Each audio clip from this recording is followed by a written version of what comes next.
Two pivotal questions arise in most people by the time they reach the middle years of life. Between the ages of 30 and 60, people are grappling with how to provide for themselves while also caring for diminishing parents, blossoming adolescents, or both. Too old to plead inexperience and too young to seem decrepit, those in the middle years of life are constantly barraged with requests for attention and action. Propelled by these tensions, middle-aged people inevitably come to question their life purposes, with the hope that, at least, there is still time to respond. The first question is, what can be done to improve my life? The answer to this question usually involves improving one's own standard of living, one's financial wealth, and the amount of material objects one owns. Improving one's standard of living can be helpful, but doing so is not totally fulfilling, because one's quality of life and one's relationship to the greater reality are rarely brought into the equation. The second question is, what can I do to make the world better for everyone? Answering this question corrects the shortcomings that arise by only answering the first question.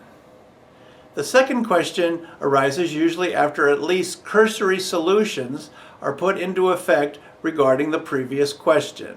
Looking elsewhere for solutions, meditation becomes an answer to either midlife question because it can enable people to work smarter towards finding solutions to personal and more than personal problems.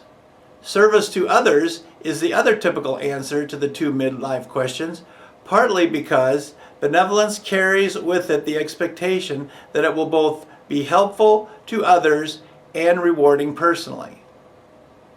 Whether one chooses salary improvements, meditation, or service, the answers to how to best help oneself and others are, more often than not, less than satisfactory. One is typically left personally wanting or overextended, and the world continues to face mounting problems. The typical human inability to find solutions to personal and planetary dilemmas is not because there is no money to be made. It is not because meditation itself is ineffective, and it is not because service to others is a waste of time. Satisfactory answers to the two big midlife questions are elusive because typically one does not blend the questions together in recognition of the interdependence of self and other. When one recognizes that these two questions pertain to one interrelated puzzle, one discovers that solutions will not come by involving only the paycheck, or only the mind, in meditation, for example, or only the hand in service to others, for example. The solution arises by asking a better question. Something like this: how does one both save the earth and improve each person? The answer to this question has to do with the fact that when any one of us moves closer to perfection, the whole world is a step closer to being saved, particularly from global problems caused by shallow or reckless people. When one earns the wings of an angel, the entire world ascends to an exalted level. If the paycheck, the mind, and the hand would not do, what would it take to improve the lot of individuals and the planet? Over 2 decades of personal research and a lifetime of experience has demonstrated to me that working with the paycheck, the mind, and the hand under the guidance of the heart would be an effective way to solve personal and global predicaments. Using the heart endows every activity with spiritual and symbolic meanings that help individuals connect with universal forces that shape their destinies. These connections occur as one blends salary, mind, hand, and heart into a crucible of miraculous transformation.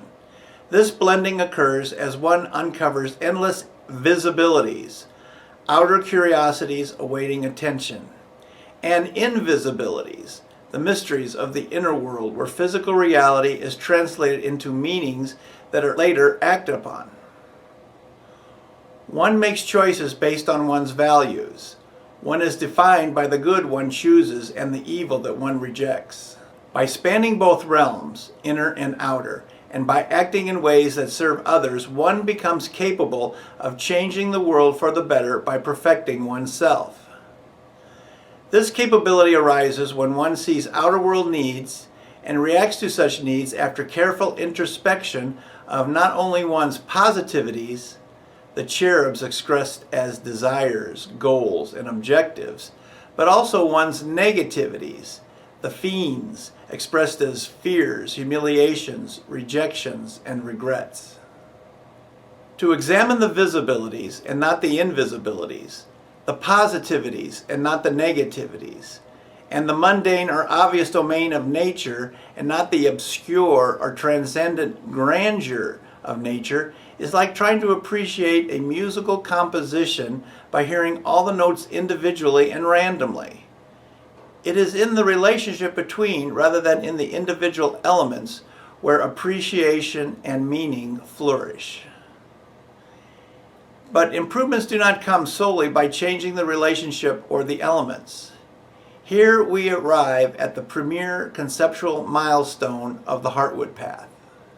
One makes substantial discoveries and improvements not merely by modifying what is seen, but also by altering the eyes that see. And it is best to not only turn one's attention outward.